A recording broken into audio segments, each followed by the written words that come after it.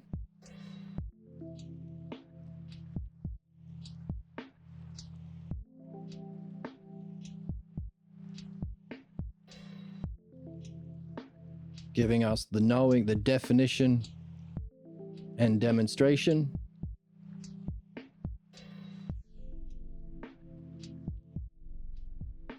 Of knowing and showing the self, and always in all possible divisions.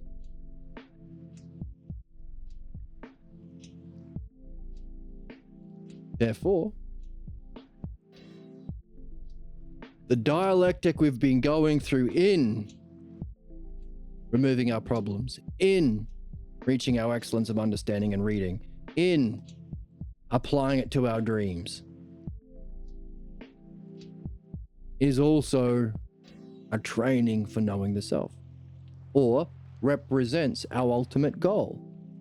We are experiencing our ultimate goal through time, so we can learn. Ultimately, to return to the logos of self with the ousia of self, so that we can know and show the self. Always. Justice. Self-justice. The ultimate kind of self-justice. The ultimate kind of synthesis and the ultimate dialectic. Self-ousia, self-logos. Maybe that's just a hypothesis from doing it. This rationally, logically follows so long as we follow the structure and we hold on to our goals and value our goals and don't diminish what we are seeing because of belief-based horseshit or weirdos in chat who want to debate nonsense. But also we push the implications of what we're seeing to the highest. So we're reaching our goals, we're reading, but we're not just reading. That would be the definition. We are what do we see? It's not just the definition of our activity, our high state or our high activity reading. It's also its demonstration. We are trying to do it with excellence. We review a lot. We put the pieces together a lot. We try and find the structure of reading. We try and make sense of what we're doing. We try and make sure we can nail it down in our own understanding so it's not just a matter of opinions. That's the quality of doing it. We also have to division, hold on to it, nurture it, protect it, keep working on it, keep doing this, keep reviewing, keep adding to it in every division, every episode, every day if we can. And conclusion, to reach our highest or ultimate conclusion, we have to synthesize everything we've learned into new logos, new insights that we can then apply in the highest way. What's that called? Pushing the implications to the highest.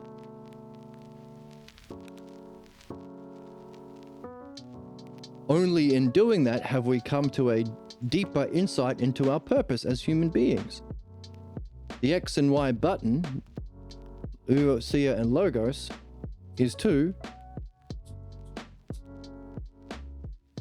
reach self-logos and self-ousia to know and show the self. Always justice. That's the gold star.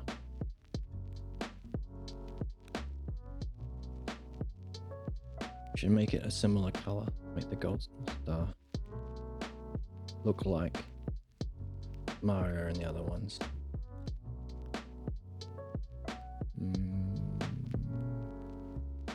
This one.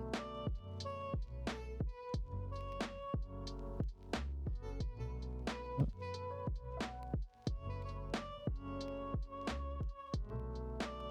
Make the star that color and make it raise that color. There we go. How pretty is that? What an artist. I'm eating the testicles of this bull, No. and I'm eating it raw. Don't do that. The woman? Ugh. Hey, don't say that. Bull, bull, bull, Bull testicles. Bull testicles. I've been a bad little girl. Calm down. All these people are so stupid. Hey. All right. So, that's how we approach our goal. Which is exactly the next category that we are to look at. What's that? The goal. The logos and ousia. That's the new definition of the next section. So, definition, demonstration, division, and conclusion. The logos and ousia that we take back. The logos that we take back through our ousia. Conclusion. That's our goal.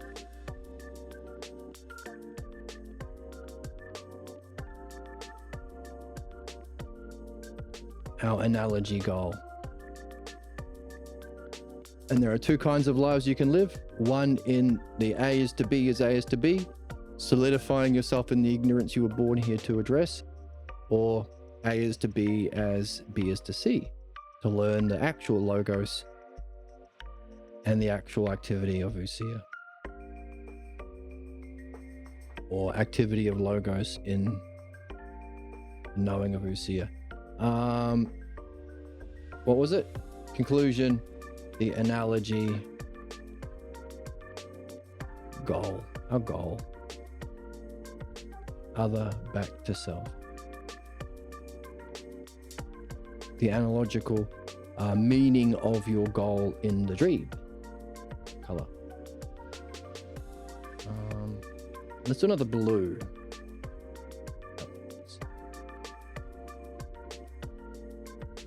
So, the definition.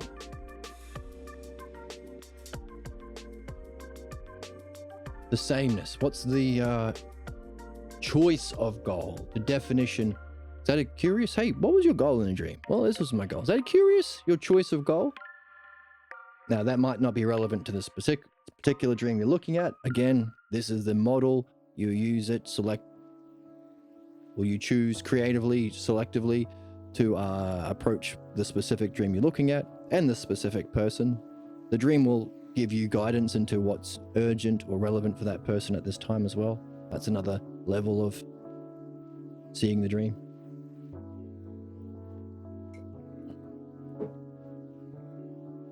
Hey, good thing we spent the last few episodes seeing the significance of dreams so that we are spending our time thinking about dreams in this way and nailing down a method that we can use our whole lives and pass on to anyone who we care about, and maybe even teach it in schools. Maybe this is necessarily what we have to teach in schools. Maybe if Joseph is correct, we have to teach this in schools. Always.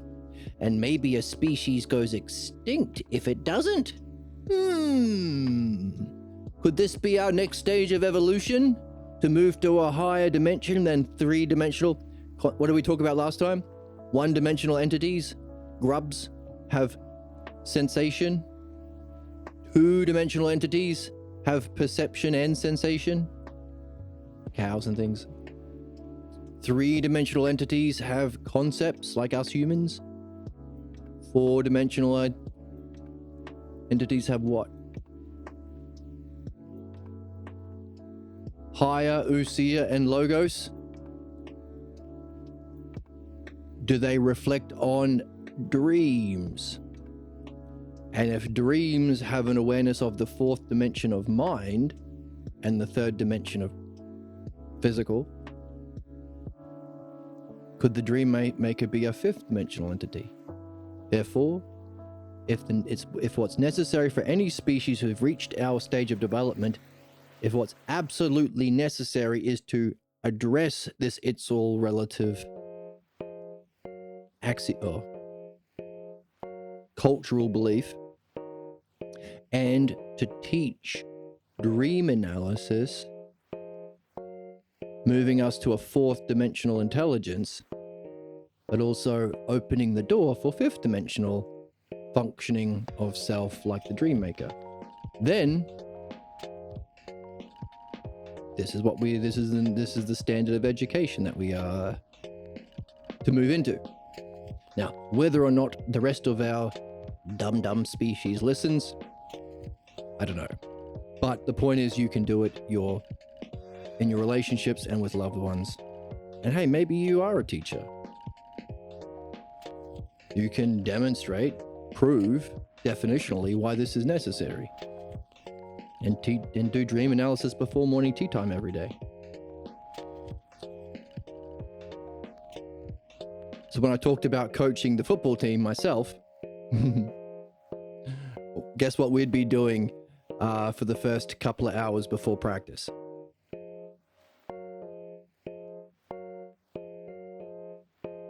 Or maybe after practice, but necessarily we'd be doing dream analysis. Why? Because there ain't no way they're going to win a game or reach their excellence unless they are learning about what blocks them, what limits them. And how will I know what players are missing important parts about their learning of excellence without some sort of guidance from their dreams?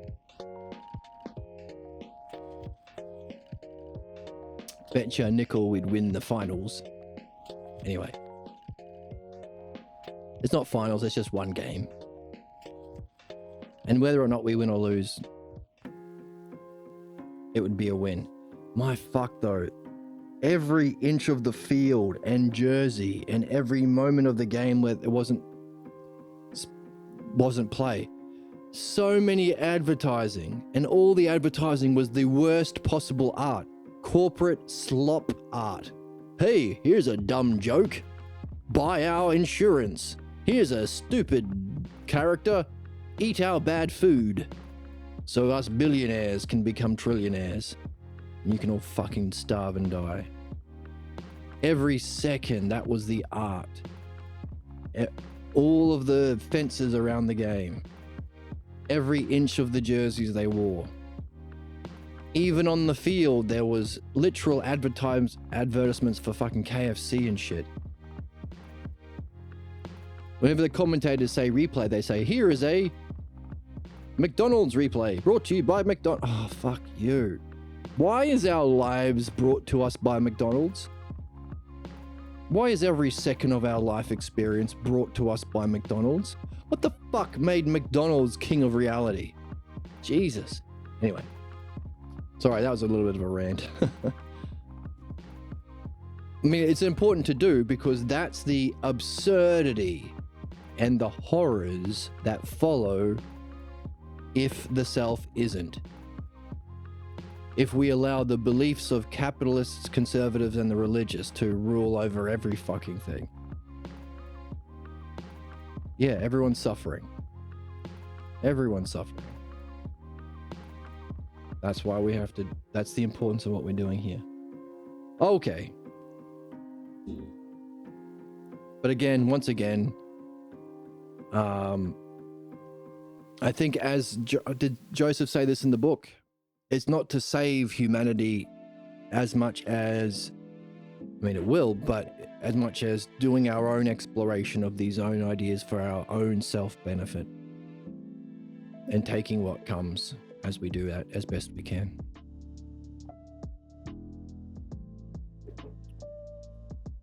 So, definition. Your choice of goal itself. Is that a curiosity? Does that stand out? Demonstration. What's demonstration? Not just your state of mind, but the aspects. How well did you keep your cool? How well did you seek justice, even when it felt like you were on your own? Which is one of the main problems of this game. If this is true for everyone, it also triggers the counterattacks of everyone. That's the danger. Bit lonely. And you're a target from the most stupid people. So the choice of goal, did you reach, or how did you reach a goal? Did you reach a goal with What was it? Virtue or excellence. Same thing. Did you reach your goal with excellence? Did you min-max your goal? Or just max? Did you max your goal? Personality maxing. Personality right, Personality maxing requires you to look inward on a deeper level, and it's harder to fix because then you have to make fundamental changes to who you are as a person, and it's because it feels like a much more core component of themselves that they don't want to change. Like, it's like, well, then if I change this, who am I? Who am I? Who am I? Who am I? I'm supposed to press the delay button there. See, did you reach it with excellence? What's that? Same idea, different, not situations. Same idea, but different qualities. Same and difference. The key ideas.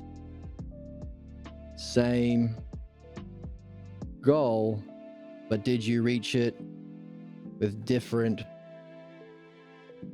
qualities or aspects?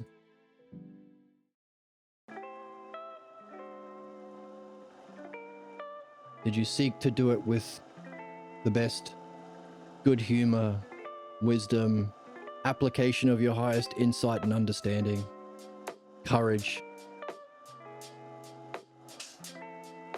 Did you do it by cheating? Did you do it by scamming? Did you undermine yourself? Did you settle for a lesser version of the goal? Qualities or aspects.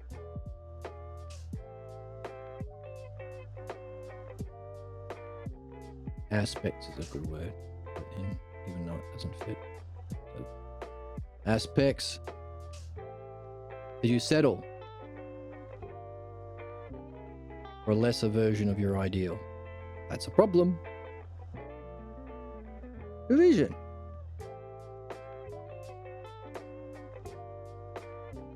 So this is all the conclusion, the goal. So, analogy itself, how do we define definitions of the analogies, metaphors, similes, allegories, and goals? As we're talking over here, this is the approach to goals, analogically. Crush the turret, save the princess, get the gold star. Pathologos, logos, and self-logos.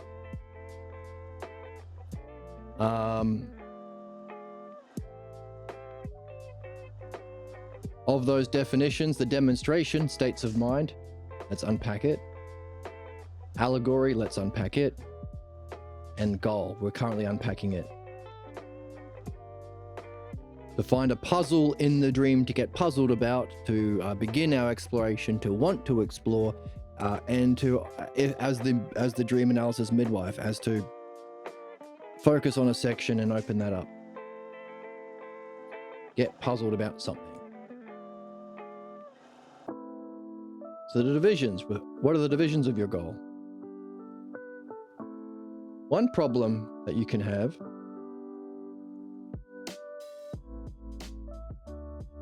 is reaching the goal, but not maintaining it. Maintaining it. Did you maintain your goal? Did you? Also, we can use this seeing, hearing, and thinking. Seeing, thinking, and acting. Did you maintain your goal? Did you? This is the thing about dialectic. It's symmetrical. It's beautiful. It's harmonious. So you can gain insights from one area into another one. Did you maintain your goal? Did you see your goal properly? Did you think or value your goal properly? Did you see or recognize your goal had been achieved? Did you reach a goal that was really, really good, but you didn't recognize that it was actually a really good goal, actually? Is that you're actually functioning in a really high way, actually? Is that a puzzle? Could that be the meaning of the dream? To recognize a high goal that you may have overlooked or may not have appreciated or valued, recognized. Did you see or recognize your goal had been reached? You appreciate and value? Did you think about your goal in the right way? And did you act upon your goal.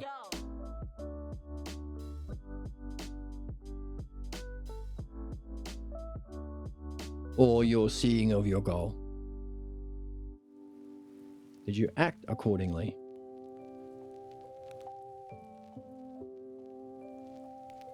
As someone who's reached the goal.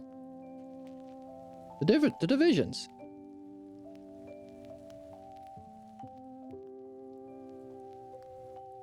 Dun dun dun dun dun dun dun dun. Move this in here. Move this back.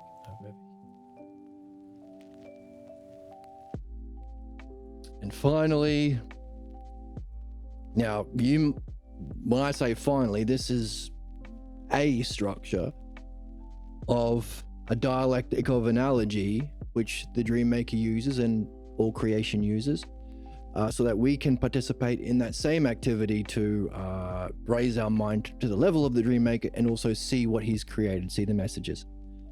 The dialectic categories and the dialectically explored. Each of these ones are possible ways of getting started. You might find other things that open up the dream. Collect them.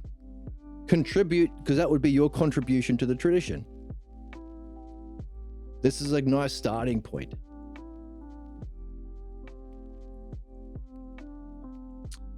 So, in terms of the starting point, the final possible question, possible puzzle, possible thing to think about to find a puzzle, to open it up over coffee with your friends. Where's my coffee? All gone. What a tragedy. Fuck. Die mad about it, bitch.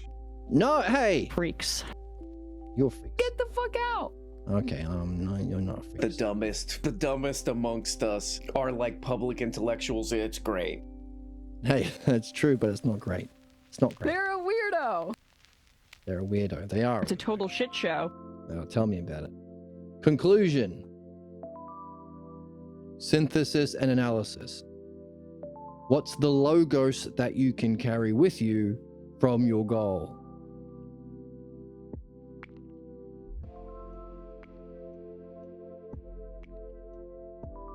Synthesis. What do we say we do with the logos? Push the implication. Push the implication. Or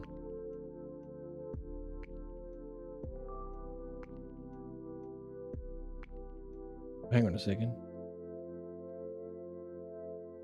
That would be the Usia part. So let's move this down. The synthesis part would be, after having reached your goal with a definition, with a certain quality, I meant choice of goal, but also we could say, was it a success or failure?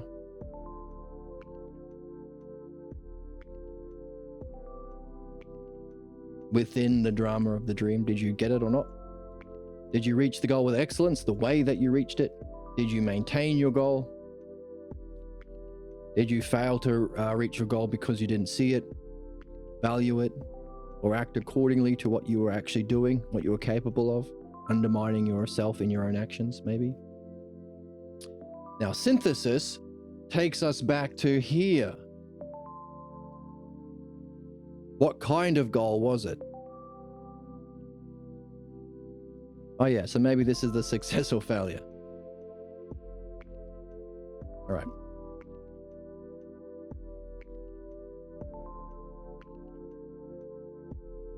All right, we'll get rid of success or failure because that seems to be here, right? Shouldn't say right because you can't answer. No, not right. I don't get it. Synthesis. Did you end up stuck in a problem, in a block, in a trap? Did you fail? Or A is to B as A is to B? The analogical description of failure.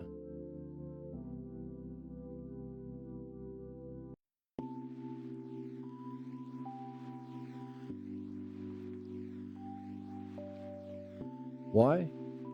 You may not see it straight away, But those are the two possibilities, right? If it's a block, there must be an intelligibility, or if it's a failure, I should say, there must be an intelligibility behind our problems. What's that?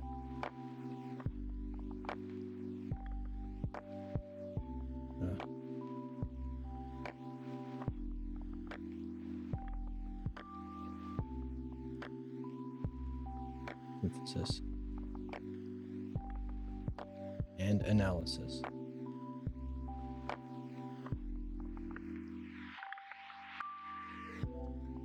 Conclusion is, of course, other back to self.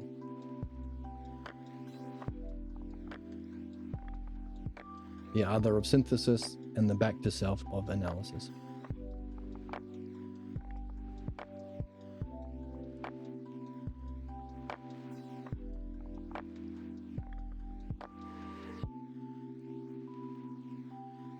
So, how can we recognize that if it was a failure, the conclusion or the synthesis of your goal, analogically speaking, has to be this analogy?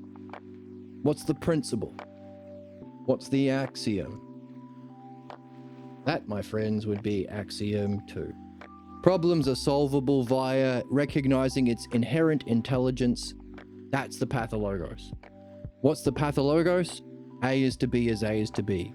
Why is it a problem? It's stagnant or redundant. It functions in an unjust way, causing harm by further entrenching yourself in that pattern. So it might seem like a failure, that can capture you, but in principle, you failed for a reason.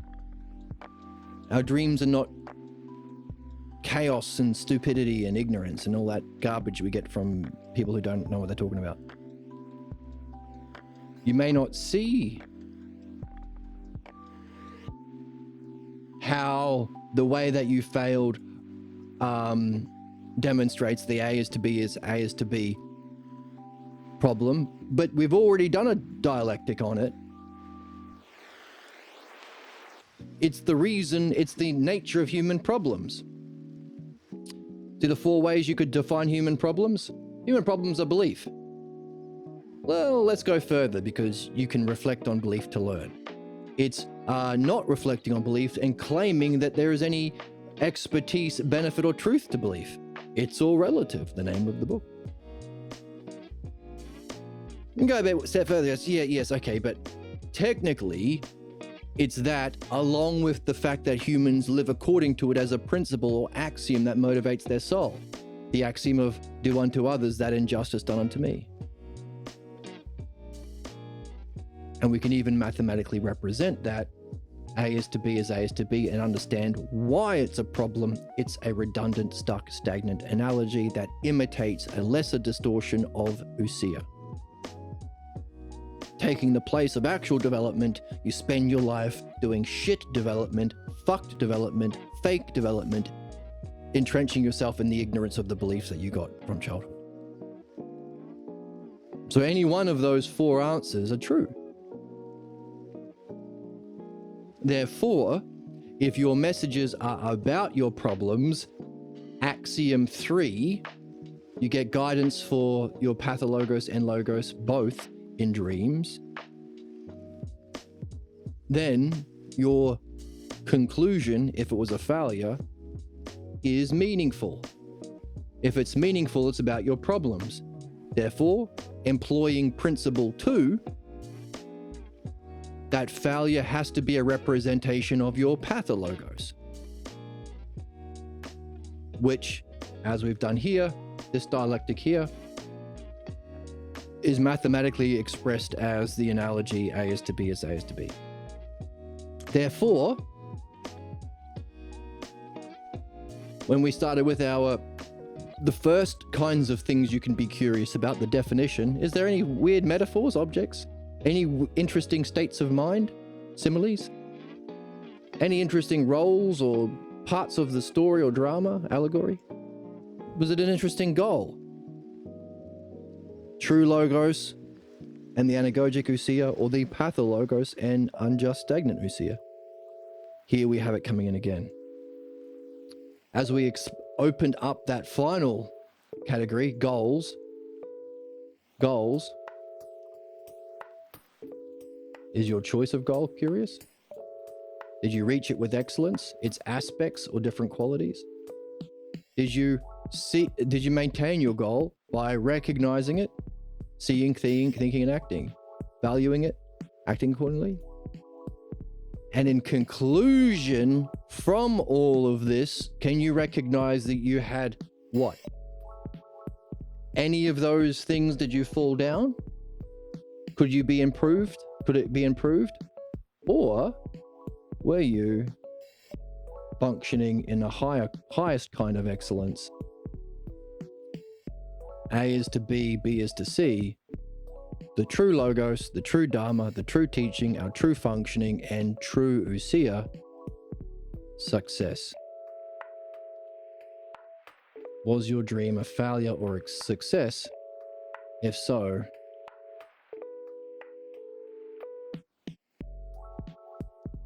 tidy it up a little bit.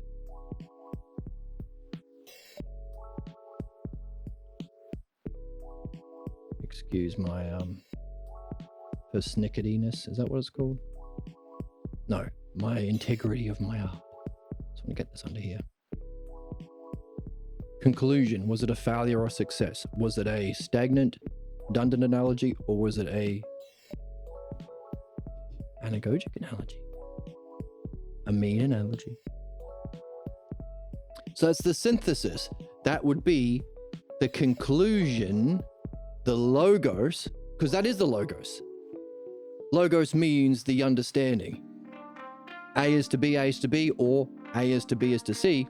That's the Logos of goals.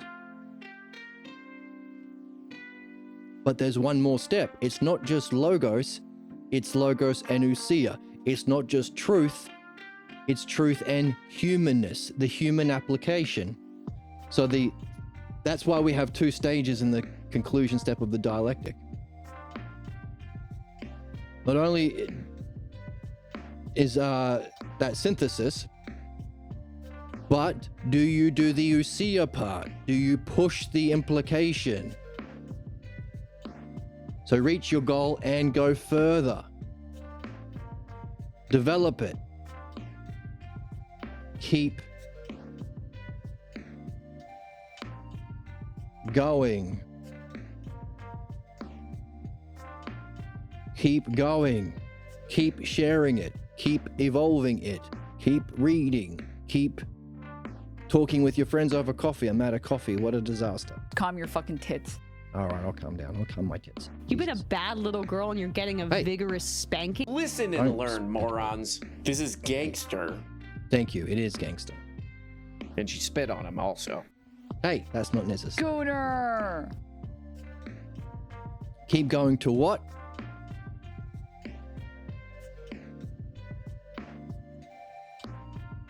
Crush the turts, kiss the princess, and get the gold star.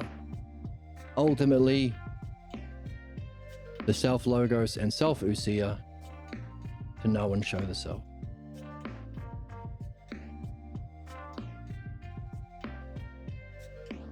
To reach the ultimate axiom, ultimate goal, because we're in the axiom or goal, because we're in the goal category, the ultimate goal, to know and show the self via self-logos and self-usia.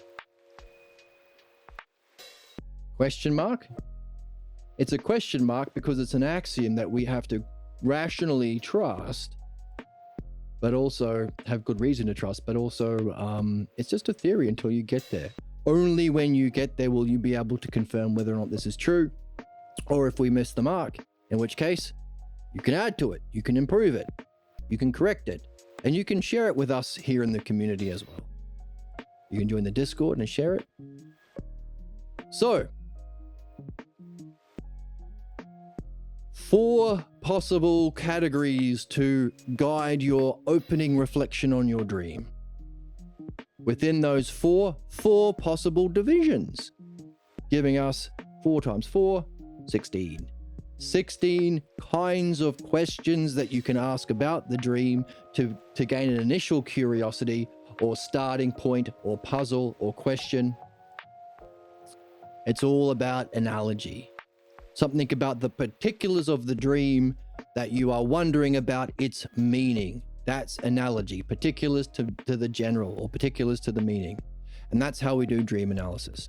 We find the particulars of our dreams or thoughts or daydreams or distractions, and we don't take it literally. Don't take the voice that shuts you down literally, or your distraction literally, or anything from belief literally. It's absurd when we take conservatives literally. It's absurd when we take the religious literally. It's absurd when we take the Elon Musks literally. When we ever take anyone claiming expertise, benefit, or goodness and truth because of their stupid fucking beliefs, it's absurd in principle, because that's why it exists.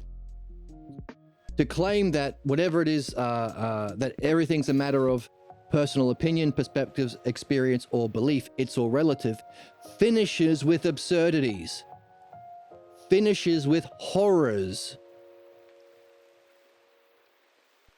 Is there 2 R's in horrors?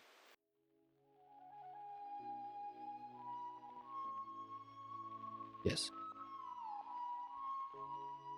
Why? Because that's understanding. You can explore something by showing what it is or what if it isn't. If you show what happens if it isn't, if it's just a matter of belief and absurdities follow, you can have fun. That's humor. You can show the horrors. That proves that it must exist.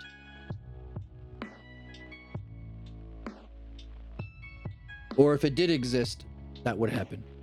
Proving it doesn't, either way.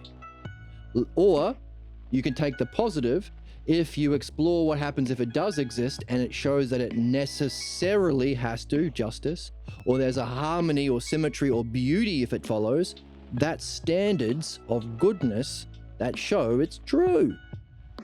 So badness and goodness, or irrationality and rationality.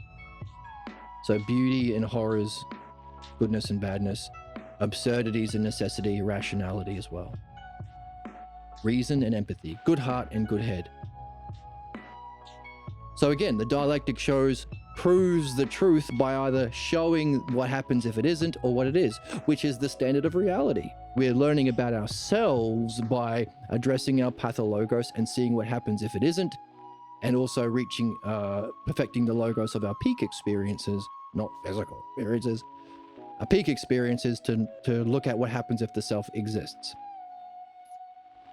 Crush the Turks, kiss the princess. But both of them is in service of realizing that the self is beyond both, the cause of both, the ultimate axiom, to return to the self through the logos, and to know the self through the self-ousia, self-logos, self-ousia, which we can do always, justice.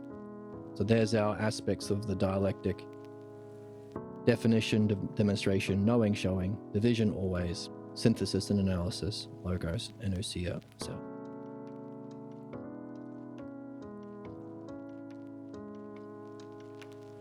So, hold for a second. I was saying, don't listen to belief because horrors or absurdities follow.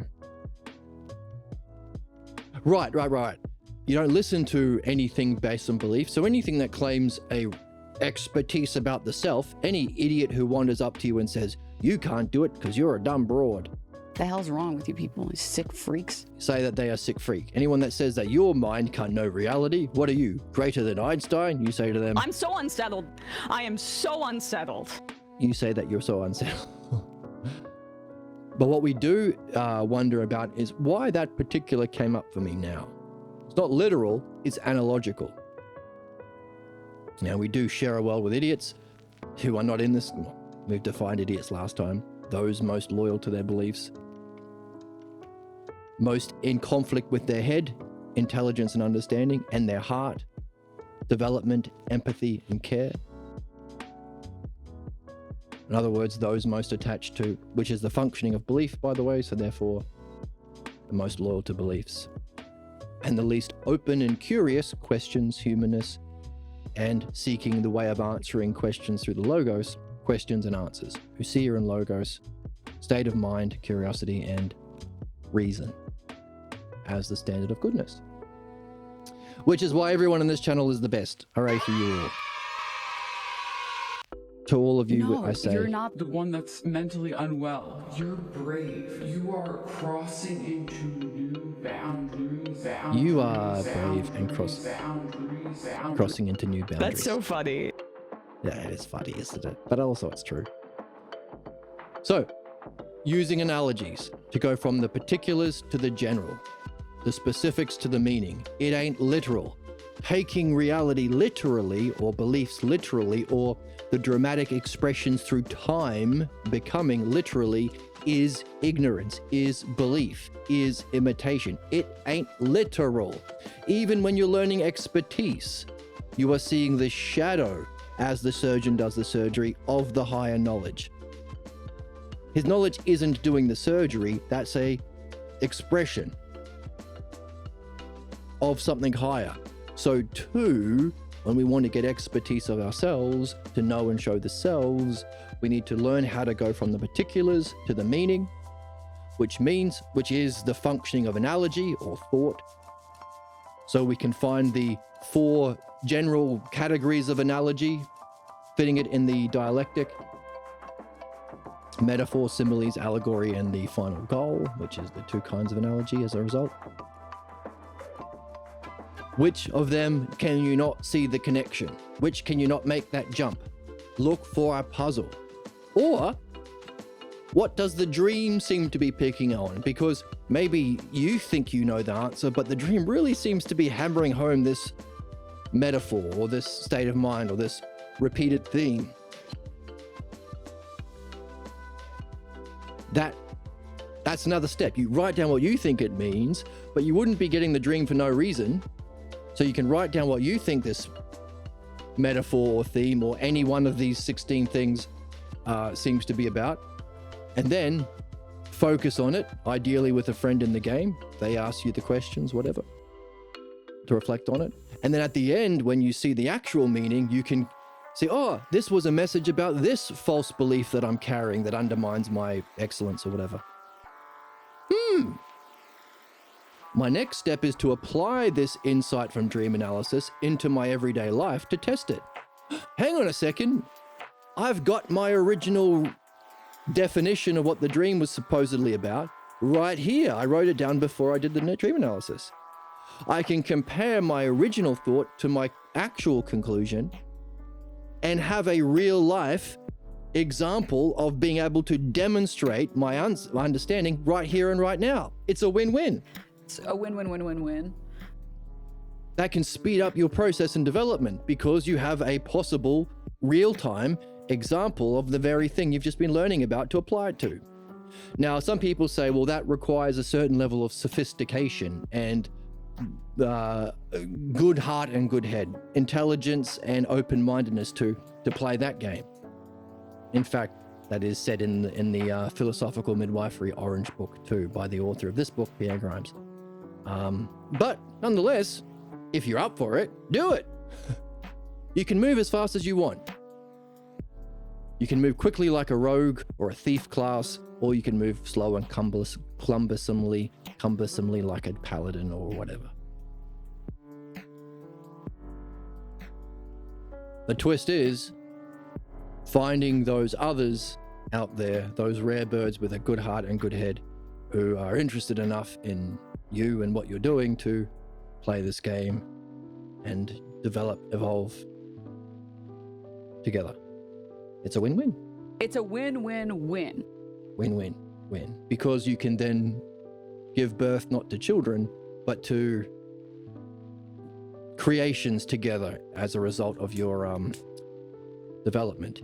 You can become like the dream maker and create your own allegories, your own with your own metaphors, with your own similes, for others to reach their own highest goals. It's a win-win-win. It's a win-win. Exactly. Win-win-win, I mean. It's a win-win-win-win-win. Win-win-win-win-win-win-win. It's a win-win-win. Win-win-win. Hubba. I just want Emma. more testosterone to human body ratio, and I'll finally be satisfied. You're never satisfied. Every time, well, it's a random button. Often you say that. You're never They're like a satisfied. goon. They're a gooner. They feel like a goon. They're a gooner. So, you're looking for something puzzling, either in the metaphors, the states of mind, the divisions of the dream or allegory, or the conclusion, the goal.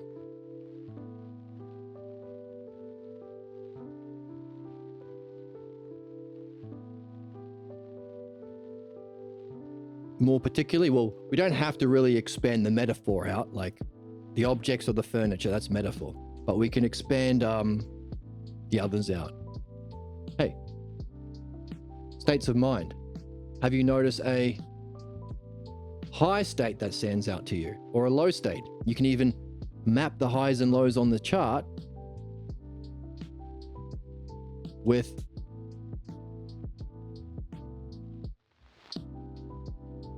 whoops.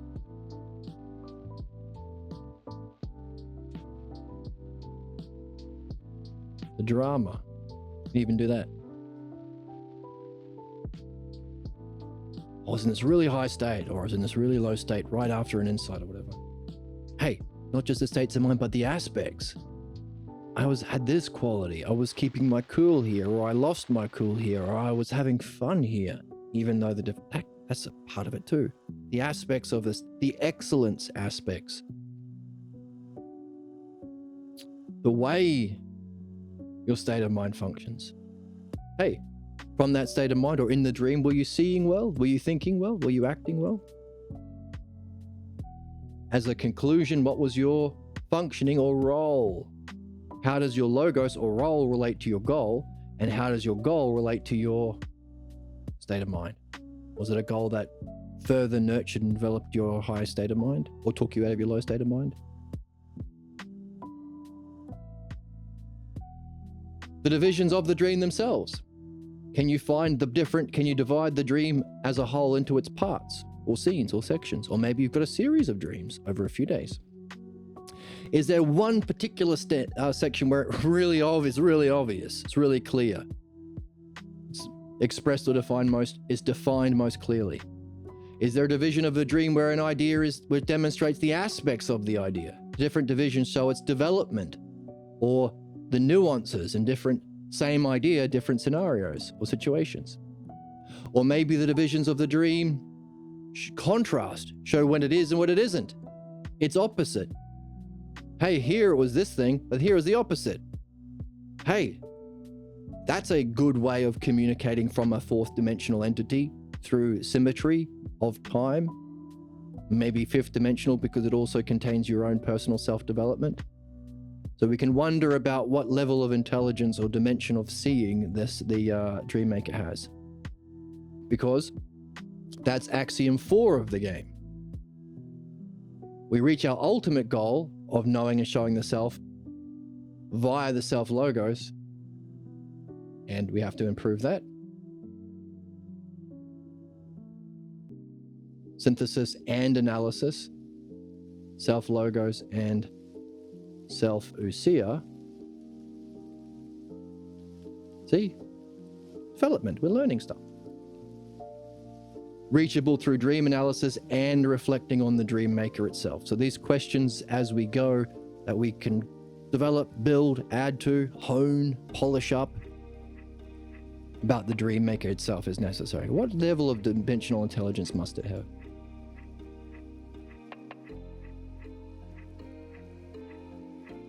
Okay, so is there a contrast of opposites? Is that curious? Is that where we should focus on? Is that what you're interested in? Synthesis. As a synthesizing. In general, from all of those scenes, is there a key logos that you can, a key word or a key phrase A key phrase that stands out as not fitting. A key phrase that sounds familiar. A key phrase that you've heard recently in your everyday life, perhaps. A key phrase that sounds like someone in particular from your childhood or life. Or a key phrase. Or is there a key ousia, a key turning point within the structure of the allegory or drama of the dream? Is there a turning point where everything turns? It could have been a success or it became a failure, or it could have been a failure but became a success, a turning point. That stick out. And finally, conclusion.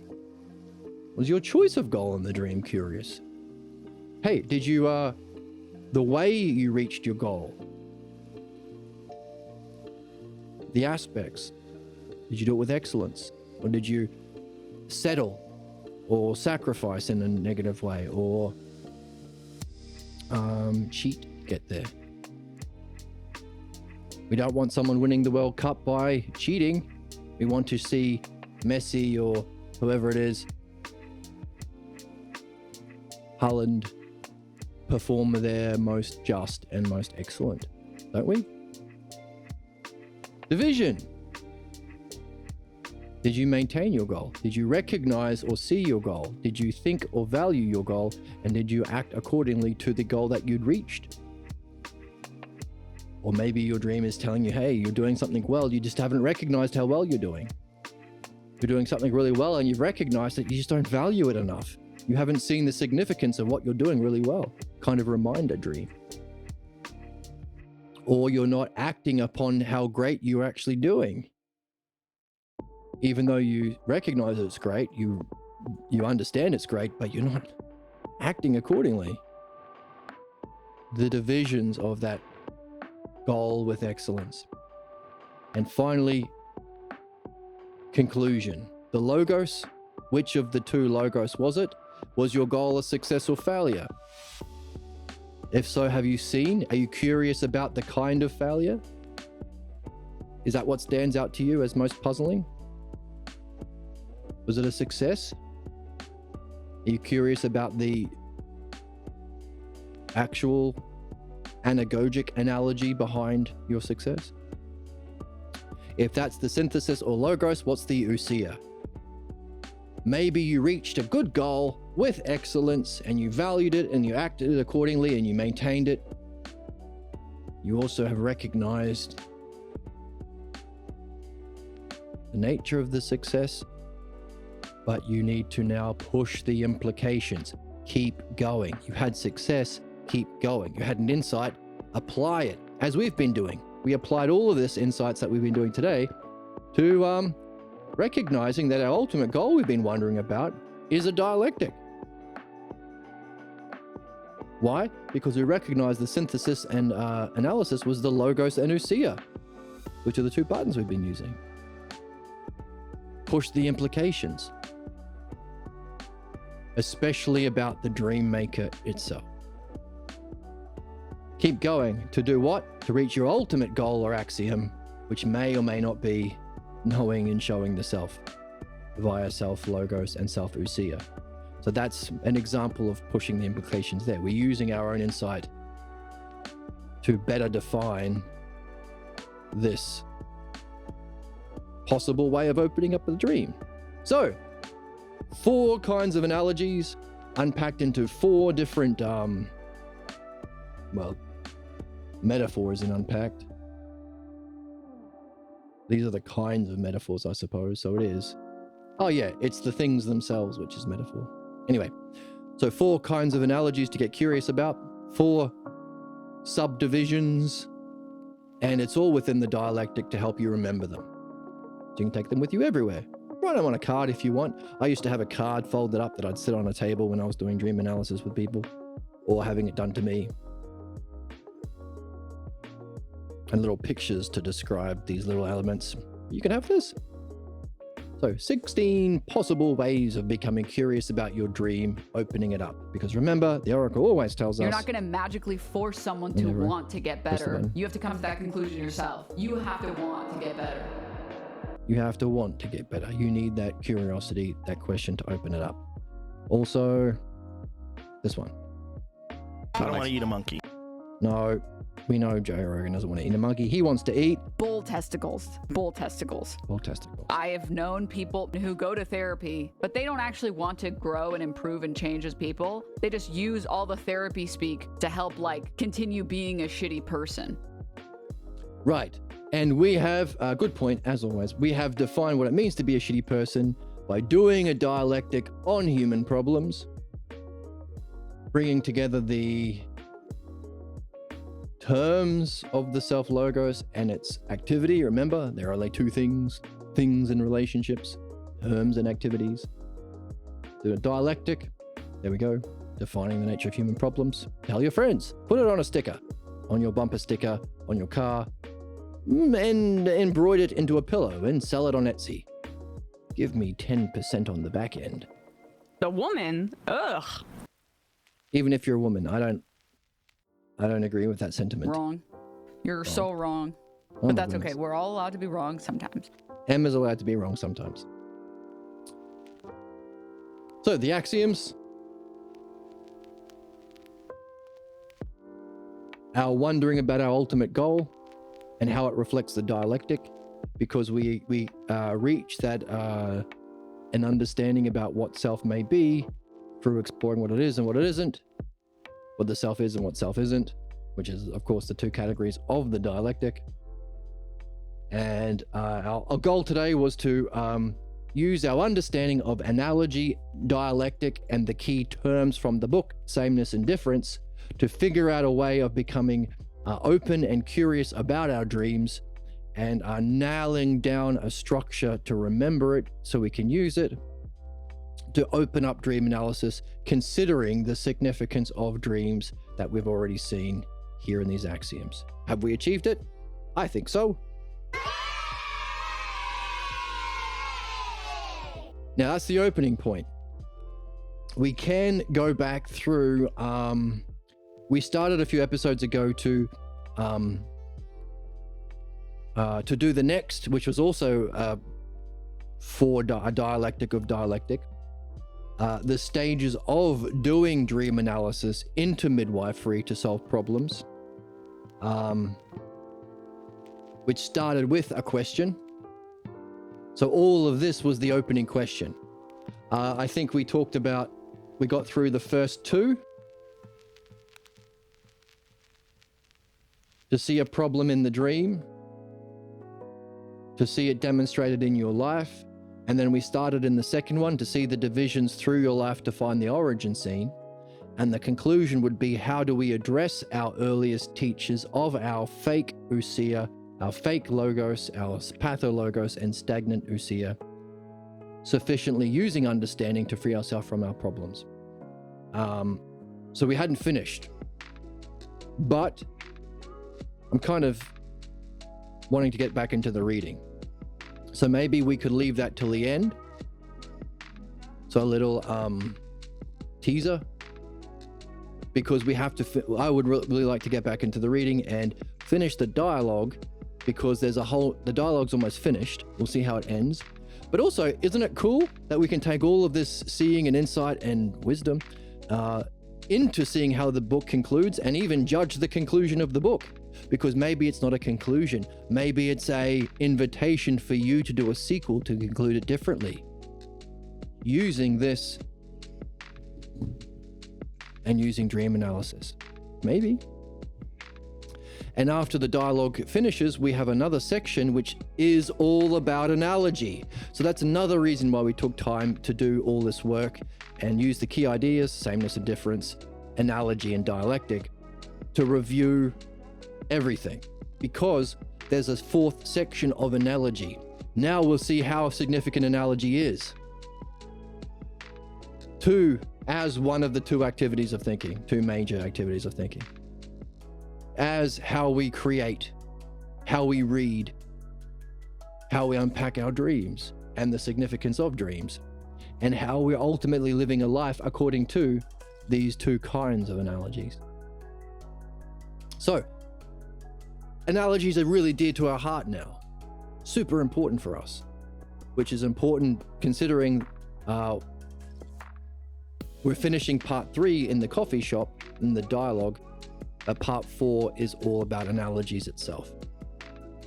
So we have been impregnating ourselves with our curiosity and wonder and appreciation, our seeing, thinking, and acting according to analogy, so that we can jump into part 4 of the book and, well, maybe benefit a lot more as a result of our work.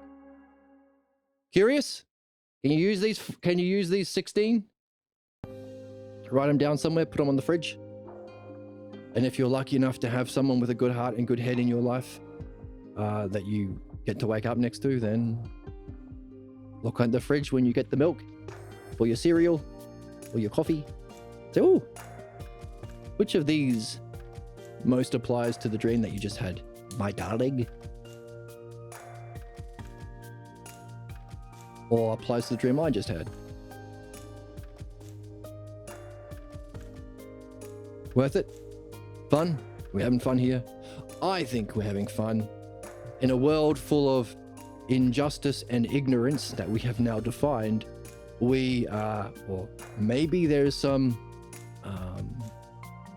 freedom, some catharsis, to use a fancy word, some, I don't know, some more ease by understanding the root sameness of all the injustices experienced throughout the world.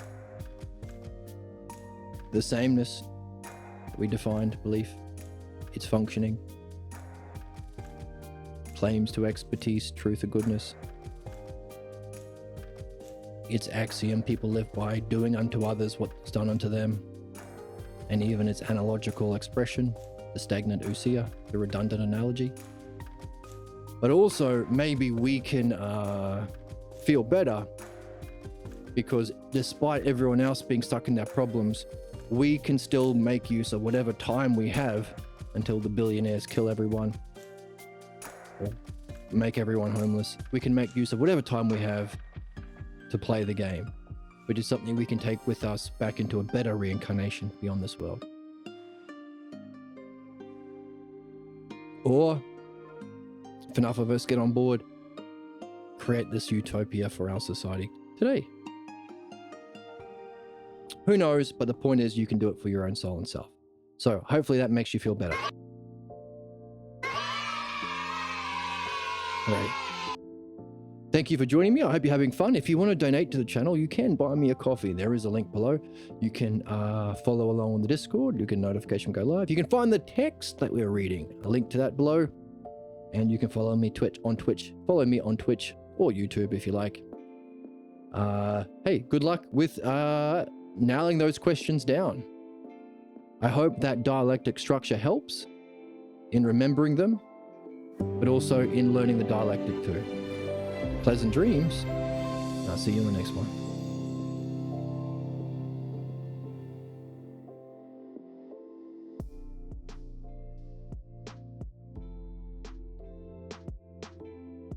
Instead of pleasant dreams, I should say anagogic dreams. Because they're often not pleasant, but they're meaningful. So long as we can apply these analogies anagogically to unpack that meaning. So, how about that? Wondrous or curious dreams. And I'll see you in the next one. Bye.